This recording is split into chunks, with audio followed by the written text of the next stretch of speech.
Je m'interroge ce jour sur la question de la léthargie du Conseil économique et social dans ce pays.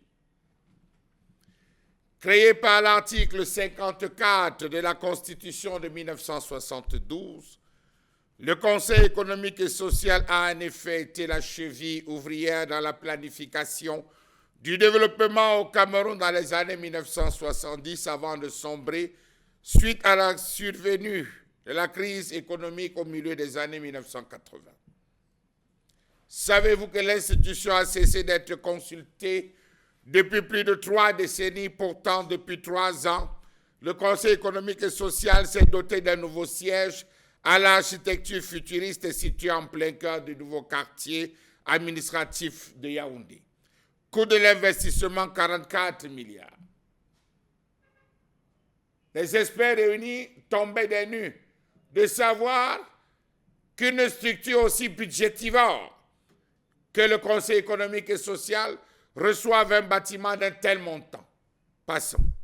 L'inauguration de ce complexe administratif ultramoderne, construit sur 3,8 milliards, annoncé décembre 2021, a été reporté sine die par le président de la République. L'immeuble est là, mais on n'a pas encore inauguré. La construction de ce siège futuriste à coût de dizaines de milliards au profit de cette institution fantomatique exhume la controverse sur son rôle depuis le décret du chef de l'État.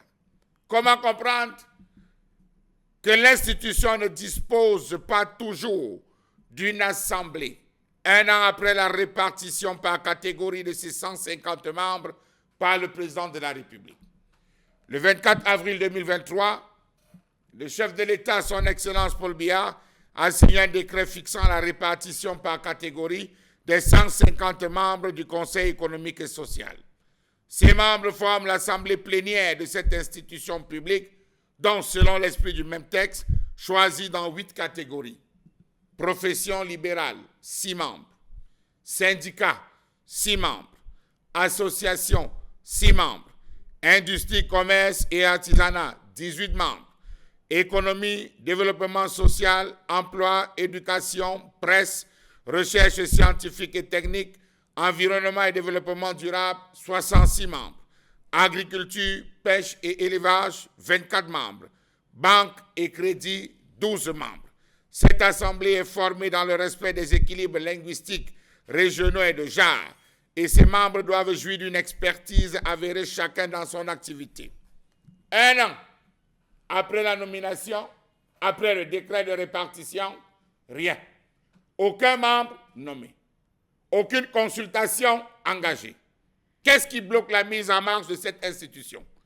Savez-vous que personne ne se rappelle de la date de la dernière session des membres du Conseil économique et social? Pas ceux qu'on recherche dans la nouvelle répartition, les anciens. On ne se rappelle pas de la dernière session organisée. Et donc, le procès verbal aura été mis à jour. Rien.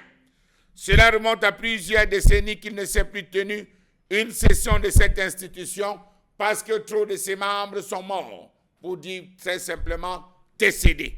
Pourtant, bien inscrit dans la Constitution camerounaise, il doit se tenir une session une fois l'an. Et ce n'est point le sujet qui manque. On pourrait même dire que les préoccupations de la majeure partie des populations camerounaises tournent autour du domaine socio-économique avec des sujets à l'appel.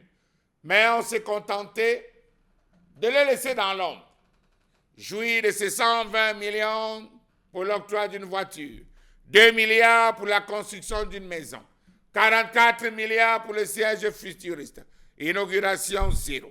Comment comprendre que le CS, Conseil économique et social, poursuit sa longue hibernation et continue, bien que doté d'un budget annuel de fonctionnement de près de 2 milliards de francs CFA, à jouer le rôle décoratif qui lui a été assigné à partir de 1986, consécutivement à la suppression des plans quinquennaux?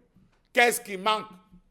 Le Conseil économique et social joue un rôle très important, ou mieux censé jouer un rôle très important, dans ce pays en proie à plusieurs crises multiformes. Que fait-il? Les services sociaux de base? Rien. Avoir même de quoi se nourrir en termes de riz, de farine, maïs, manioc, patates? Rien. on ne les sent pas. Une mise à l'écart qu'a déjà eu à déplorer le Centre d'analyse et de recherche sur les politiques économiques et sociales du Cameroun. Un think tank proche du ministère de l'économie, de la planification et de l'aménagement du territoire. Oui, il faut le dire, désormais c'est le MINEPAT qui joue le rôle du Conseil économique et social. C'est à lui qu'on délègue, c'est lui qui propose, c'est lui qui organise, c'est lui qui stratifie, tandis que le monsieur Ayang Luc du Conseil économique et social observe. Il faut dire que la signature de ce décret, prévu par la loi du 12 juin 2017, restructurant le Conseil économique et social en enrichissant ses missions, de même qu'il lui donnait une nouvelle coloration, allumait les signaux d'une remise sur orbite incessante de cette institution, jadis centrale dans la planification à moyen et long terme, avec un ancrage sur l'environnement, intégré parmi les secteurs sur lesquels on peut émettre des avis à la faveur de la réorganisation de 2017. Faut-il alors le rappeler que depuis des lustres, Monsieur Ayang Luc ne représente plus même le chef de l'État à l'extérieur. Même dans les missions composées depuis la Chine, il ne fait plus partie. Pourtant, il a un rôle très important à jouer. C'est la 5e personnalité du pays. Il était avant 4e. Il était c'est désormais la 5e personnalité. Il ne faisait rien. Ah. Alors, je ne sais pas si un Camerounais peut nous envoyer une bande sonore de la voix d'Ayang Luc. Oui. Est-ce que nous ne l'avons pas? Même dans le meilleur des cas, un petit discours, rien qu'un petit comme ça. Là. Nous ne l'avons pas. Vous enlevez la partie de Camerounais, chers compatriotes, vous nous envoyez le reste.